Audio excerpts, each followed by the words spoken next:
I meet a lot of people, and sometimes you're sort of stuck with people. Either you're at a dinner party and they're next to you. But I always, in my mind, I always say to myself, this guy might sell, State Farm insurance or something that I have zero interest in.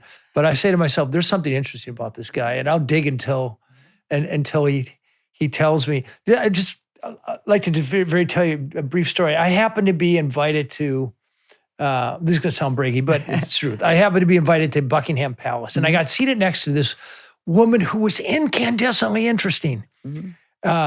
And her name was Mercedes, and she's about 50 years old. And I was just drawn in. And she was telling us about the art and going into detail. And I said to her, "You are attractive in an intellectual way and magnetic. What's your secret?" I couldn't put my finger on it. And she said, "Give me a second to think about it, and I'll tell you." And a few minutes later, she tapped me on the shoulder. I said, "I think I realized what it is." She said, "I'm passionate. And you guys were asking me about what I'm passionate about, which is art." And so I think it's sort of important to have passions in life, I think. And we don't feel those enough all the time. Yes. And so a couple of things I want to say to that. I love that story. And by the way, also, she wasn't necessarily asking you questions, but she was telling stories in a passionate way. So I do think that's also very compelling and attractive, as you say. So people who are passionate I call it positive energy, right? So we're very attracted to positive energy. I also think positive energy is related to longevity, and I'd love to talk to you maybe at some other time more about that. I feel like the people that I know who are much older, but they carry themselves, they act like a much younger person. They have a lot of positive energy and aliveness. So I read a piece recently about how scientists should study aliveness, and you had mentioned that term as well, sort of people who just feel alive, right? You feel vibrant, you have positive energy, you're passionate. And so I completely agree with you. I think it's very attractive, and we need to study it even more than we do. Yes. And I especially I think people who tune into this podcast, we almost always deliver that what exactly to do. There's an ocean of science, and a lot of it is interpretive and so forth, or couched in this jargon that nobody can understand except the writer and the writer's 8 colleagues. But of the actionable things you've discovered or things that you've intuited, because you have very good intuition. See, I listen. What besides social connection? I think social connection has been we've heard a lot about that, but you've come up with a number of nuanced things as well. Right, but I do want to start with that, which is, so actually I have a new newsletter about the science of happiness. And when people sign up, I literally give them my number 1 happiness tip. And the number 1 happiness tip is that if you could do one thing today to be happier, is go have a conversation with someone. And it could be with the barista, it could be with your mom, or it could be with your neighbor. And so I want to start with social connection. That's my number 1 happiness tip, is to have a conversation. I love it. In person. Can I do it on text? You can do it on the phone or video, but in person is best. Yeah. I would say not text. I would say phone, video, or in person. We're going to bring this up a couple times, but it's called The Happiness Files, which I think I'm one of the first subscribers. Or anyway, it's at bit.ly/Dr. Sonja. That's Sonja. bit.ly/Dr. Sonja. And you'll give me your email address, and it's free. And what I love about it, it's clearly written, and it's not really long, and it comes... It's every 2 weeks. It doesn't overwhelm you. Yeah, exactly. Very short. Just these are kind of my latest insights from the science of happiness, take-home messages. So the first one is, if you could do one thing today or tomorrow, is have a conversation. But we also have some other kind of a little bit more nuanced newsletters or emails. Well, there was one I read recently that you can become extroverted by acting extroverted. Which I thought was extroverts tend to be happier than introverts. Right.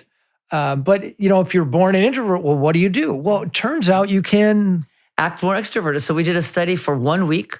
We asked people to just simply act more extroverted. We actually didn't use the word extroverted because it has connotations in our culture, kind of more positive connotations. Hey there. So kind of be more sociable, assertive, energetic. And, wait. Just to drill down. Can you be a little bit more explicit what to do to act extroverted? We kind of had people define it themselves, but we used examples. So Maybe if you're sitting at lunch with friends, like maybe try to say more, sort of speak up more, approach someone, call a friend. So sort of be more sociable, basically. And we found, I guess the surprise was that, first of all, we got huge effects. People got much happier during the week that they acted more extroverted. We also had a week that people were asked to act more introverted. And I believe in the power of introversion. I think introversion is a beautiful thing. I love Susan Cain's book about introversion, quiet. So we were actually surprised that acting introverted did not make people happy. But the biggest surprise was that introverts got just as happier as extroverts when they were asked to act extroverted. Because we thought that introverts might, not feel authentic, or they might feel kind of exhausted. Now, granted, it was only a week. And we didn't ask them to be the life of the party. They could sort of define it themselves. So to act more extroverted, maybe you could just sort of be a little bit more sociable or talkative than usual, a little bit more assertive than usual. But this is aligned with the theme that we've been really talking about, which is that having more social interactions, more conversations makes people feel more connected, which leads to more happiness. I think of two monkeys and two 5-year-olds. And a heavy bucket of water. Two monkeys will never figure out to each grab the handle and carry it together, but two 5-year-olds will figure that out. I remember there was some study about that, which suggested to me the sort of evolutionary hardwiring that we have to be social. And it's when we're retreat into our homes or our devices, we do something that's contrary to the programming we've evolved with over the absolutely. And actually, you're talking about some of the costs of affluence, and one of the costs, I remember listening to an NPR show, and they're talking about people living in bigger and bigger houses. And when you ask the average person, probably on the street in the U.S., would you like to live in a bigger house than you already live? And they'd probably say, sure, I'd love to have one more bedroom or more square footage. But these are people who are living in houses where they don't, this is kind of amazing to me, where they sometimes don't run into each other. Can you imagine a family living in a house and you don't run into each other on a daily basis, or maybe only once a day, as opposed to 20 times a day or 100 times a day?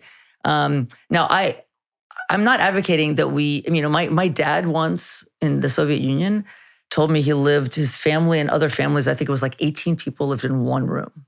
Wow. And it was horrible, right? And no privacy at all. So we're certainly not advocating going back to those kinds of times. But anyway, so that's one cost, right? If you cut down social interactions. There's a famous study, Festinger and Back, where after World War II, there are World War II veterans that were living in this MIT dorm in Boston, in Cambridge. And they looked at how many friends and social connections people had depending on where they lived in this dorm. And people who lived near the staircase, or where they lived where people kind of walked by to get to their other rooms, God, I love this, had more friends. Isn't that great? I mean, it's kind of obvious, but true. So social interactions are so, so important. Well, my thesis, and a lot of people disagree with it, but I argue that most of our longevity, indeed our happiness, is the result not of our behavior, because trying to change our behavior for the long run fails for the majority of people almost all the time.